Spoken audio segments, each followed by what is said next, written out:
first thing, and the thing I always say about cancellations, is early communication. Communication, communication, communication, communication, comunicación. Okay, so early communication, notify your customers well in advance.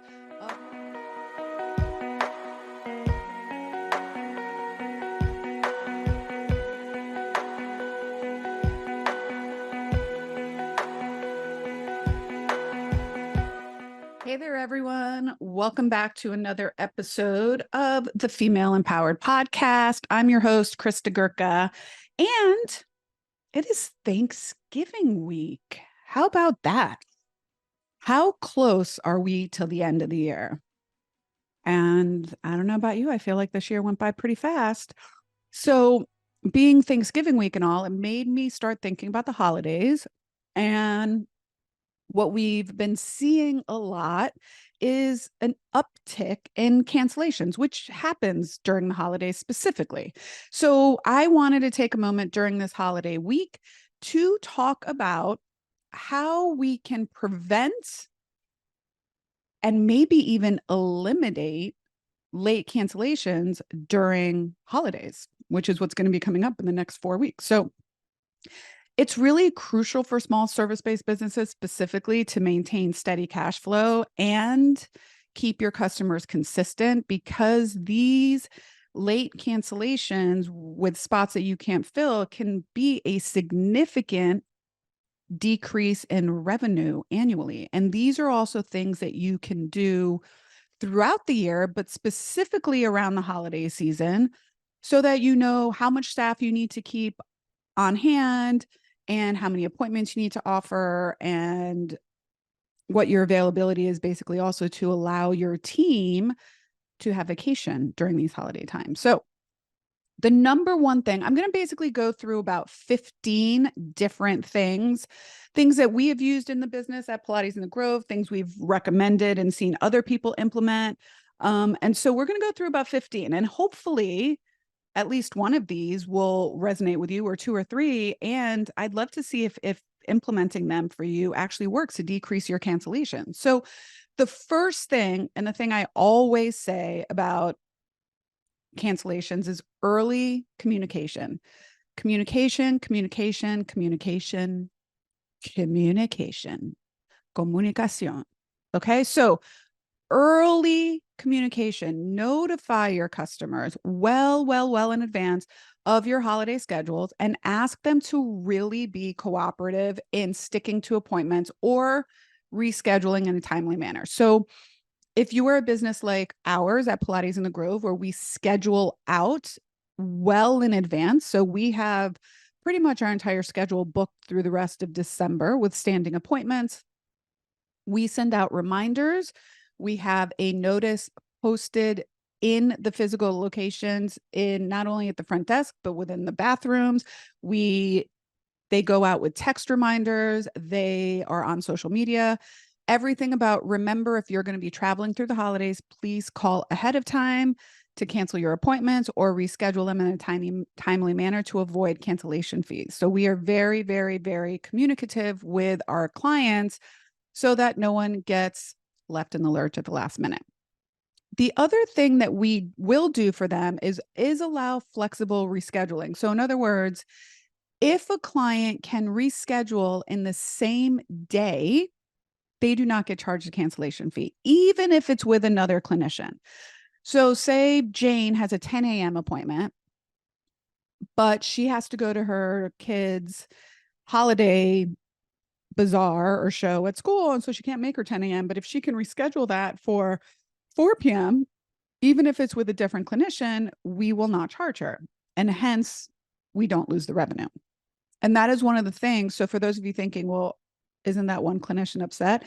That's just one of our core values. We are team oriented at Pilates in the Grove, and the customer comes first. So if the customer can be seen at 4, even if it's with a different practitioner, that's kind of what we're going to do to stay in line with our core values and put the customer first. So we do offer flexible rescheduling. I even know some studios and clinics that offer, if you can reschedule in the same week, even if they're late canceling, they do not get charged the cancellation fee. So that is something you can consider. How flexible can you be in allowing these clients to reschedule so that they avoid a cancellation fee and you keep the revenue? Right. The other thing is, consider having prepayment or a deposit. So maybe consider charging the session 48 hours in advance so you avoid the late cancellation. At the very, very, very least, you should be taking a credit card for these appointments so that in the event that they do cancel, you can charge, whether it be a cancellation fee, reduced cancellation fee, or the full cost of the service. So at Pilates in the Grove, we charge the full cost of the service if someone cancels less than 24 hours in advance, or if they no show for their session. So we always have a credit card on hand for these situations, even an evaluation. Okay. And I will say, I just know there's a lot of feelings and resistance around that. Well, that doesn't sound nice. I want to be nice. And, the truth is, we're running a business, we're not running a charity, and we can be nice and still stick to our boundaries. We can be great people and understanding and empathetic and still have a cancellation policy. Okay. Because by saying yes, or letting someone out of the cancellation policy over and over again is saying no to yourself, and maybe saying no to your financial goals and your payroll and et cetera, et cetera. And so just understand that there is a checks and balances here, and it's okay to stick to your boundary of a cancellation. If someone's canceling late, especially if you've sent out early communication, lots of communication, you've offered them the ability to reschedule, that's the way the cookie crumbles, as they say. All right. The other way besides early communication is lots of reminders, and use as much automation as you possibly can. Okay. Via reminders, via email, text, call the day before if you can. Okay. You can even call a week before. You can call 48 hours in advance, and you can call 24 hours in advance. And what I always recommend, if you are going to be calling, or even in the automated text and email confirmations, that you remind them, if you cancel with less than 24 hours notice, there will be a cancellation fee. All right. Know your policy, have a policy, stick to the policy. And one of the things I say to business owners is, if you're really uncomfortable with it for whatever reason, then have somebody else in charge of that.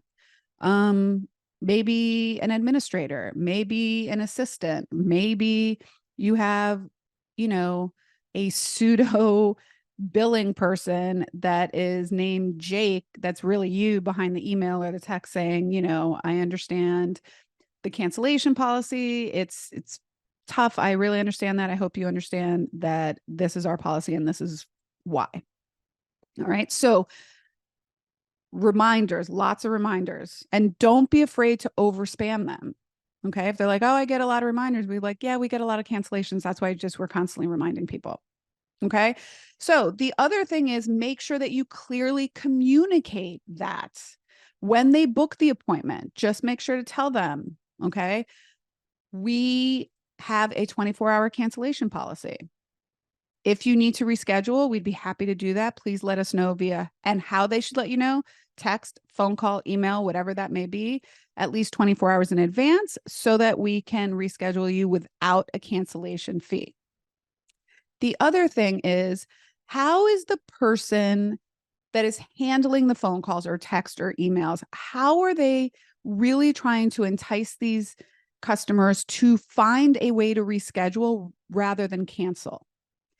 Can they look at the schedule and be like, you know what, Jane, I know you can't come at 10, but I have something tomorrow at 11. How about we reschedule for that? Rather than just say, okay, no problem, we'll go ahead and early cancel you. So whatever the case may be, make sure that the person that's handling these is equipped with, whether that be scripts or scenarios or strategies for how to entice the customer to continue to attend their session, rather than cancel entirely. So make sure that your cancellation policies are clear and they are understood. Now, people will always say they didn't see them, but as long as you can say, oh, yeah, they're in the bottom of the email, we send a text reminder out, the system shows you actually opened it, or when I left you a message, there was a reminder. Just know that it's there somewhere. When you book them, most places have cancellation policies. So it's okay when you say, hey, please remember we have a cancellation policy to avoid a cancellation fee. Be sure to cancel or reschedule 24 hours in advance. All right. So the other thing, how can you personalize this as much as possible? Can you send out a written note depending on how large your business is? If you're a sole practitioner and you have, I don't know, a handful of customers or clients, 10, 15, 20, two handfuls, and you can send out a personal note. Thank you so much. I look forward to seeing you over the holidays. During this time, we know that things happen. However, please understand that we are trying to stick to our cancellation policies. I hope to see you, but in the event that you need to reschedule, please do so with at least 24 hours notice. When there's a personal touch involved, people are less likely to cancel because they feel a personal connection. All right. Make sure you stay staffed. Make sure you have opportunities so that customers can reschedule and can find times that actually fit their needs during the holiday season. There's lots of stuff during the holidays. There's office parties, there's kid shows, there's family visiting, there's lots and lots of stuff. So make sure that you're staffed enough and have at least enough availability so that people can reschedule, or be intentional about closing off days. If you know that you get a ton of cancellations, you're like, I'm just going to be open Tuesday and Thursday, the week between Christmas and New Year's, like, that's fine. Do that.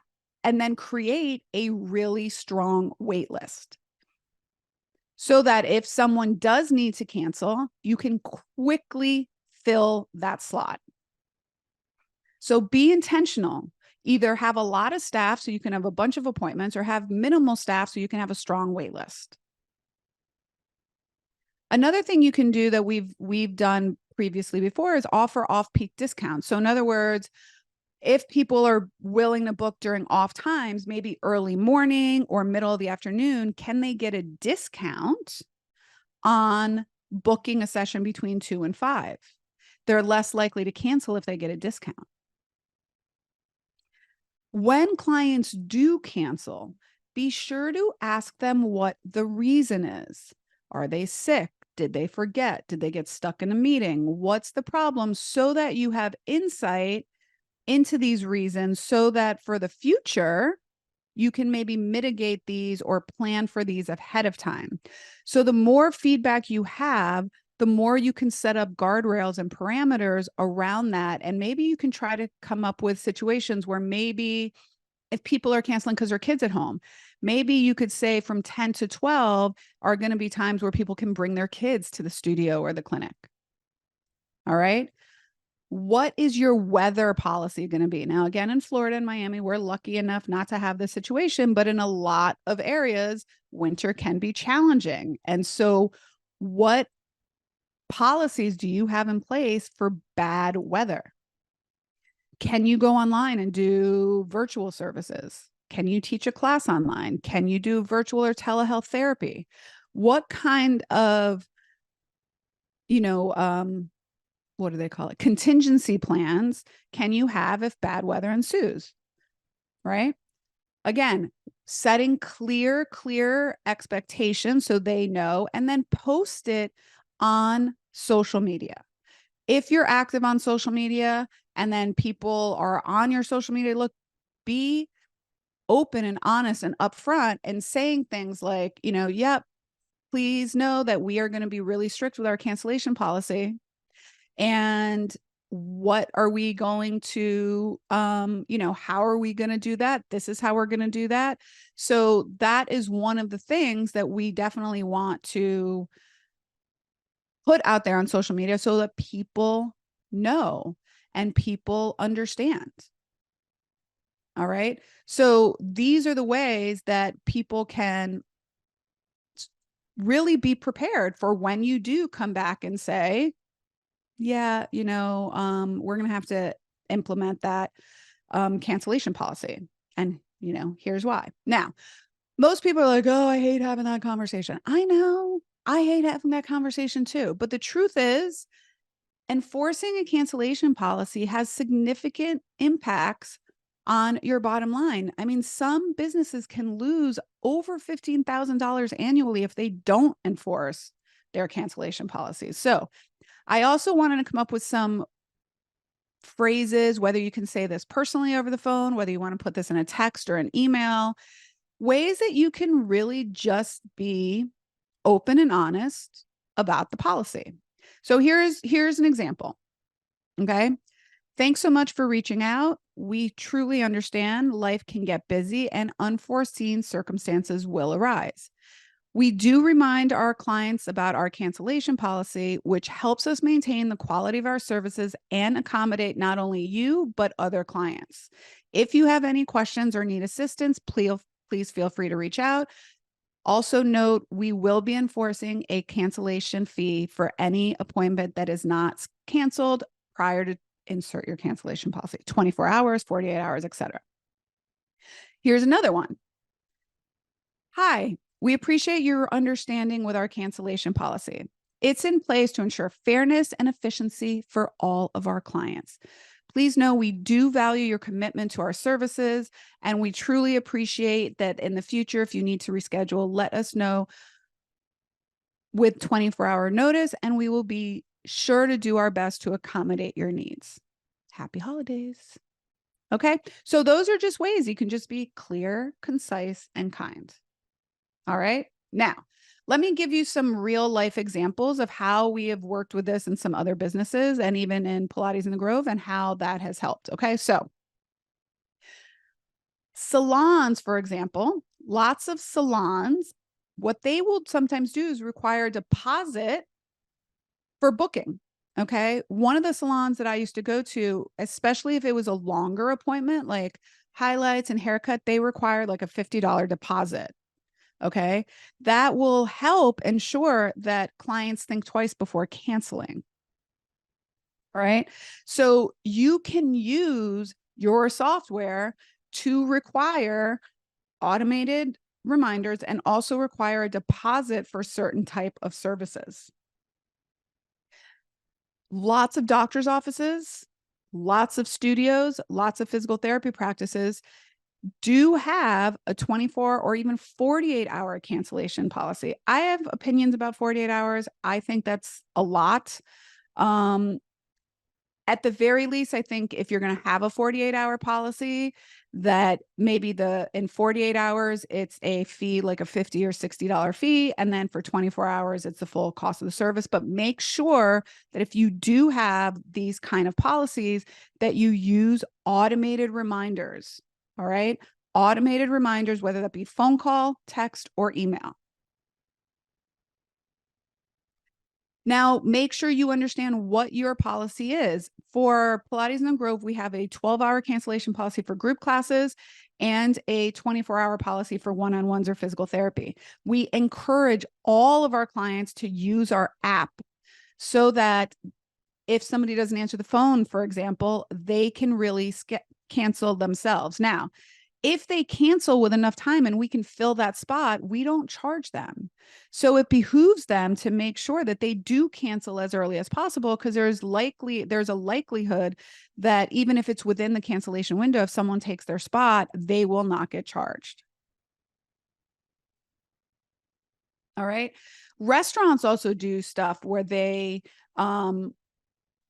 will take a deposit for large reservations, especially over the holidays.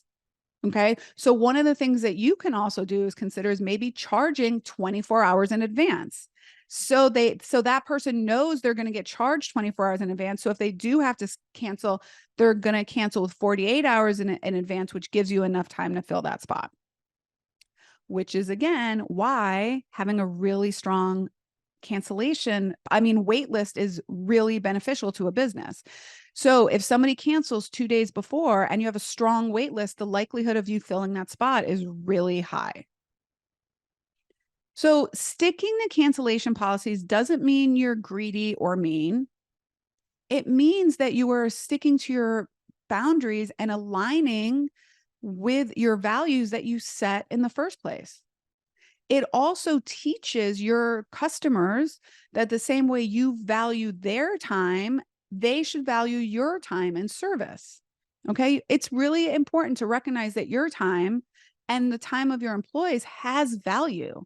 And last minute cancellations mean lost revenue, not only for you, but sometimes, depending on what your model is and your pay structure, for your employees. All right. So just by sticking to this policy, it means that you're asking people to respect your time, which is not a bad thing to do, right? It's not a bad thing to do. All right. Instead of focusing on the short-term displeasure of one customer because they're upset about the cancellation policy, consider the long-term impact.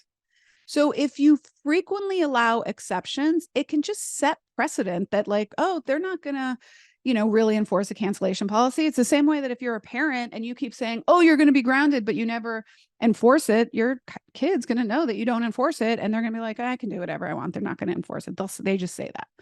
So doing it once and charging people when they do late cancel will set a precedent that you stick to your boundaries and you hold true to your policies.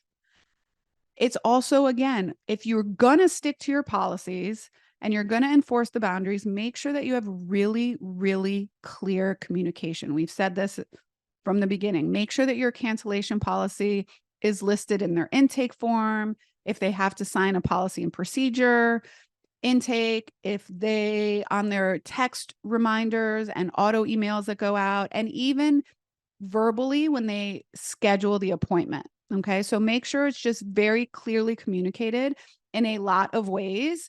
Some softwares now, ours does do this, where they have to check a box that says, I have read and understand the cancellation policy. So they actually physically have to check that before they can book the session. So the other thing I really encourage owners to do is, instead of the same way that you're thinking long-term, instead of seeing the cancellation policy as a deterrent or a punishment, use it as a tool to manage and organize your business efficiently. Because if people are constantly canceling, it's really hard for your administrators or whoever's doing the scheduling to figure out what is actually available and how much attrition is actually happening in your business. And how do you need to open more spaces? Do you need to hire people? Okay. And really, as the old adage goes, it's business. It's not personal. It's not a personal thing. You are not doing this to someone. It is a policy the same way if you're a Pilates studio and you have a sock policy. You don't let people in class without socks, or at least I hope you don't if that's your policy, right? It's about maintaining the integrity and operational efficiency of your business and your bottom line. So, I do advise people to be flexible when appropriate. When it is essential to be firm, be firm. And when it's essential to be flexible, when there are genuine emergencies, which do happen, 100% be flexible. If there's a 10-car collision on the highway and it's completely shut down and somebody can't make it, okay, great. Okay.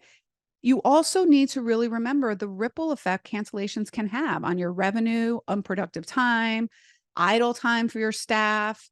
Okay. So it also sets a precedent, like I said, of people just taking advantage. So embrace the suck of enforcing policies. Enforcing policies is part of being a business owner. It's part of your growth and maturation as a business owner. It's part of your leveling up into the leader and CEO that you need to be to get to the next level of business. Every challenge we incur is a learning experience. Okay. It's going to start to shape you really into a more resilient entrepreneur. It does. And it's repetitions. The more you do it, the easier it gets. And there's nothing that says you can't revise your cancellation policy. We used to have a 24-hour cancellation policy for classes. And then I decided, you know, and I think that's too long. Like, I think people, you know, at 7 o'clock at night, if they're going to cancel for their 7 o'clock the next morning, like that's okay. As long as they cancel 12 hours, it gives another people enough time to go on and book. All right. So it's okay to revisit these and revise them. And I've seen people go the other way. I've seen people go from 24 to 48 hours. Just understand where you're coming from and why you're doing it and the impact it will have not only on you, your customers, but of your business as well. Okay. So I'm going to leave you with a few more just phrases that you can use, whether again, that be in communication with your clients via email or text. And these are just like, you know,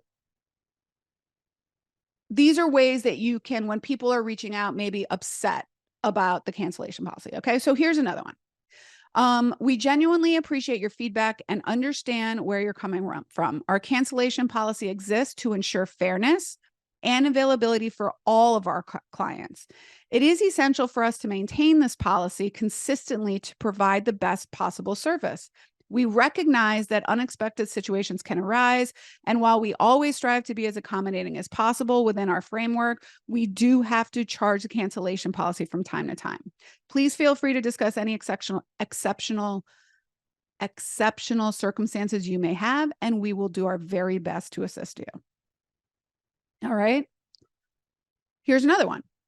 Thank you for sharing your concerns about our cancellation policy. We genuinely understand that sometimes unforeseen circumstances arrive, making it challenging to honor our commitments. Our policy is designed to ensure that our valued clients, including you, have access to our services when they need them. By ensuring our appointments are canceled or rescheduled in a timely manner, we can then offer those spots to others who may be waiting. We do appreciate your understanding in this matter, and we're always here to discuss any specific concerns you may have. All right. So it's just firm and understanding. All right. It's okay to enforce these policies. It's okay. And this is why just having clear dialogue and communication with your customers gets to the point that if they do cancel or have to reschedule, they're just like, I just charge me. Okay. I understand something came up, and they're just used to it. You're teaching them basically how to treat you is really where it comes from. So I hope you enjoyed this. I hope maybe this gave you some ideas of how you can mitigate or eliminate, or at least the very least decrease cancellations during this holiday season. And I'd love to hear what you think. I know cancellations are the bane of most of our existences, but let me know what you think. Hit me up over on Instagram. And until next time, my friends, bye for now, everyone. Have a good one.